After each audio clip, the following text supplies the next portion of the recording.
Hello. Hi there, guys. How are you doing? I think from my last video you must have noticed my hair has gone pretty short. Yeah, I just went short for a change, and yeah, it's a lovely day today. I loved it. It was a bit cloudy throughout the day, but the weather has been pretty good.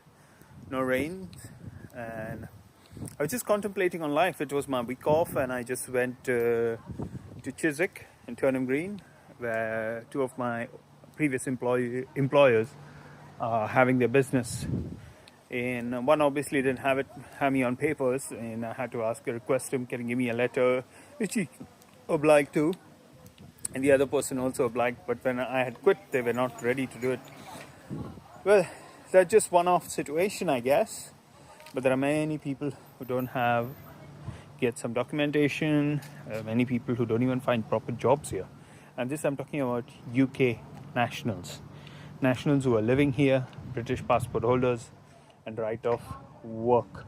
Those who have right of work and who are nationals here. It's not a sweet situation. It's not. Probably 10 years ago things were better. When I met a friend who told me he came here on a visit to UK, I was intrigued, and he told me, oh, that person loved his job here. He came on a visit and they wanted to sponsor him, and then they said they would get back, and then he didn't show interest because he missed his family back home.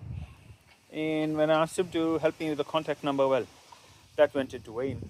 But that's all right. And here I am.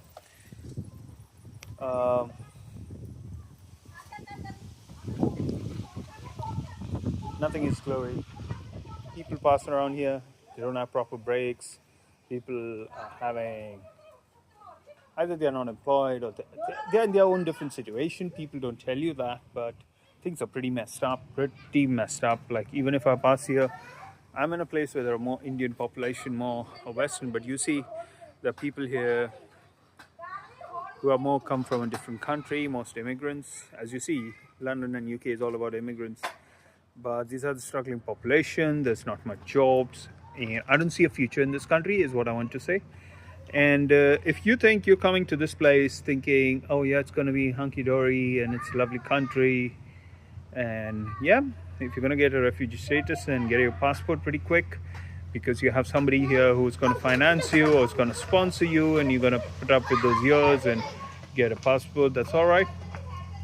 If no, don't even think of me being here 2 years, worked in Ceylon, worked in the best of places. I've been super lucky, but most students up here just struggle to get a proper kind of job, and you just get jobs in the food industry, which is a fish and chips or burgers and all of those doner kebabs, and all they do is struggle, and it's not a sweet story, because some of them are really well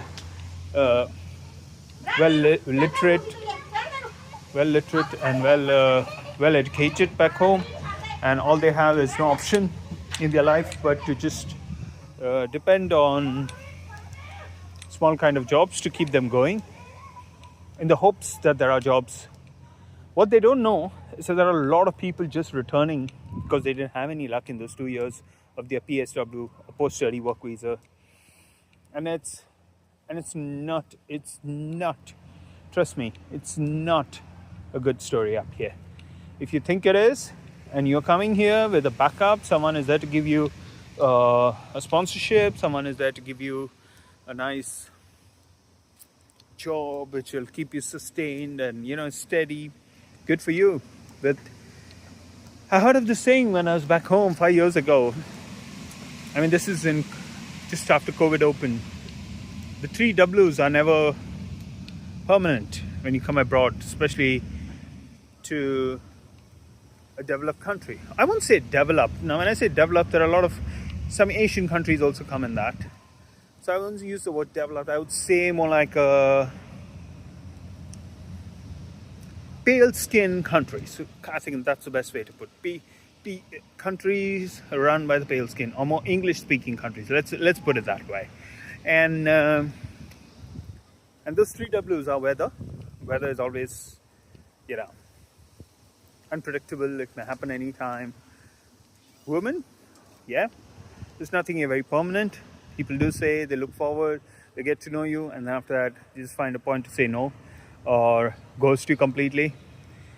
And then it's your work, job, career, call it different words, a little bit of difference in them. When it comes to work, people are struggling. I see a lot of people going to their day-to-day work or holding on to work not because they love it, but just because they need to sustain themselves. And it's all about sustaining. 80%, I think, people who are in the low wage owner or the minimum wage owner, just doing it to sustain themselves. So 20%, they're just doing it having fun because they earn some money, enough for their drugs and enough for things that they want to enjoy life. That's all. Most of them are those ones who are resident here. The other 80% who are miserable are mostly immigrants who came here thinking they would have a better kind of life. Now, this estimate of 80 and 20%, yeah, and they are not scientifically backed, but it's out of the amount of, if I meet 10 people, 8 of them are in that situation. So I'm telling out of statistics from my mind as to what I felt is, 8 out of 10 people that I meet are in that situation. And these are people when I worked in a factory, as a packer, as someone who's cleaning, or just packing stuff, making cookies, cakes. I worked in a cake warehouse for once. And, Now, I'm not going to say much over here. I came out to a little quieter place that's just by the canals, as you see. But that's a main road here that connects to Northolt. And I had to get away from the crowd so that my video is pretty clear and concise. Hope you can still hear me clearly. Now, I wouldn't suggest many people. Now, okay, you see, art and culture, yeah, you have to know people, then you can get into the industry. Very similar thing in Gulf. I mean, I'm sure you may say that, oh yeah, it's the same kind of struggle everywhere. Yes, it is the same kind of struggle. But I'm just going to give you my example. I'm not here to discourage you from coming here or to any other country for the matter. Whatever you may like to do in your life, if you have a backup plan, thought of something contingent and secure, I mean, you should pursue it. No matter if it doesn't last you too long, just do it. That's the kind of mode where people are living right now, I feel. At least, I'm talking only from an immigrant point of view. I got to point out that all the words that I say here on this video is all not to be taken by each and everyone, or it doesn't apply to everyone. Probably for you, you already have family here. You have a backing that in case you have no job, you can actually stay with them and find some odd jobs just to keep you surviving, But all people here are on a survival mode. I'll tell you that for sure. It's just survival mode. If you are a person who's sane, who is not looking at the world through colored and glittered glasses, but is looking at in plain sight to the world, I'll tell you this country is not the place. It is not the place. Not for immigrant. I came here on a master's in hair and makeup design. Trust me. Now, I've tried opportunities many places. I need a secure job because I got bills to pay, rent and everything. Took jobs only in salons. Other places, makeup. No one responds to you. Most of those makeups, they have a makeup artist. They just want an assistant for hanging around, doing the bitty work. You may get just paid for that 2 hours that you assist them, and that's it. You got to manage your travel in that and also your expenses. So not a thing you can do here. And everybody in UK knows when they want to go traveling or on a holiday, they go abroad because it's cheaper. Even travel in UK, just one ticket, 2.5 hours journey, I pay £80. In that £80, someone can fly to Greece, man. They can fly to Greece. Trust me on that. Now, even fly to Greece and probably also get a return ticket. Depends on which time of the year they book the ticket. Now, I would tell you this, that the £80 ticket that I spoke about is in a second class compartment. You're not a first class ticket. And life is not easy, not easy.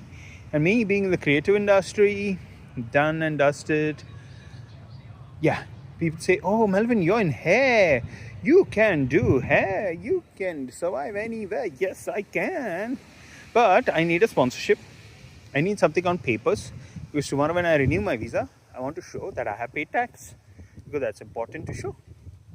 Now, in that pretext, I never used to work for self-employed or work for someone on a commission basis.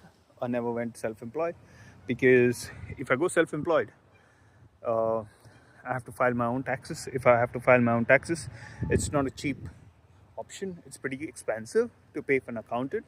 There'll be no accountant who will take less than 200 or 220, even just to file your taxes, even if you don't have much to show as an income. So it's not a joke to survive. And not only that, self-employed, yes, I've had a lot of clients, I would have done it. But as I said, if nothing is on papers, if I don't show tax, it's gonna be real trouble. So it's a struggle. I'm not saying impossible, but life is struggle. But if life is a struggle, why would I actually choose to come to this country, right? Yeah, only one advantage as I see, standard of living is better. The weather may be better. It's cooler here, so you get cool temperatures here in UK, as you know, even Canada, some countries. So most of these countries have an extreme of weather, have an extreme of different variabilities that some find distressing or disappointing. That's why they do leave and go back to their country. And I think this is true. I tried to pull out some facts on a website today, but I couldn't get much. But honestly, be spoken, it's a Saturday today. It's 6 p.m. right now as I speak to you. It's 6:10. I think last 12 minutes I've been doing a video recording. So come on the bus back home. Yep. 5 people or 10 people. 4 people of them are mature, older citizens. 1 or 2 of them youngsters, just out of school. Young lads or young learners, probably in the 16 to 18 age group. And 1 or 2 of them up there who were adults in their 40s or 50s. And most of them, they look like they had a proper sense of clothing. So this, I don't want to make any conclusions here, but it sounds like there's no life here. And this is a typical Saturday. Yeah, this is, and it's still September. So it's still the beginning of autumn. It's not the peak summer. And the peak summer, you do find a lot of people. Yeah, many of them tourists. See, it's autumn here. You can see the leaves. They're already gone orange or yellowish orange in their color.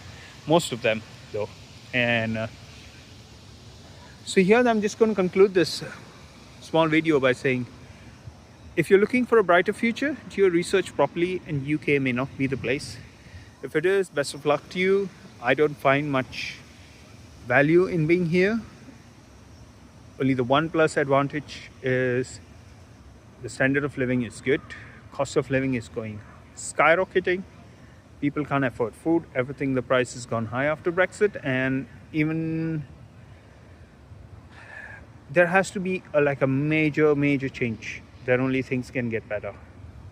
But it's gone too late. Or it is getting too late, I would say. Things are not going to go well.